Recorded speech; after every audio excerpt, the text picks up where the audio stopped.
আসসালামু আলাইকুম গাইস।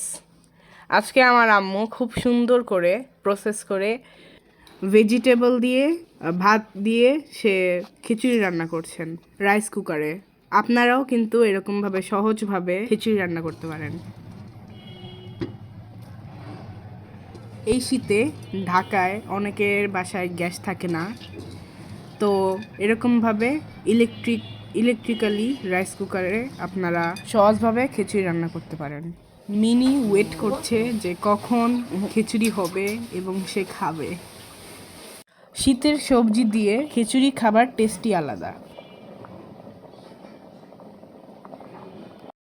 রান্নার কালারটা খুবই সুন্দর হয়েছে, খেতেও অনেক টেস্টি হবে।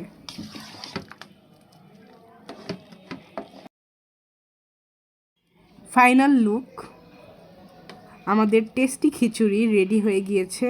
মায়ের হাতের স্পেশাল শীতের সবজি দিয়ে খিচুড়ি খিচুড়ি হয়ে গেল।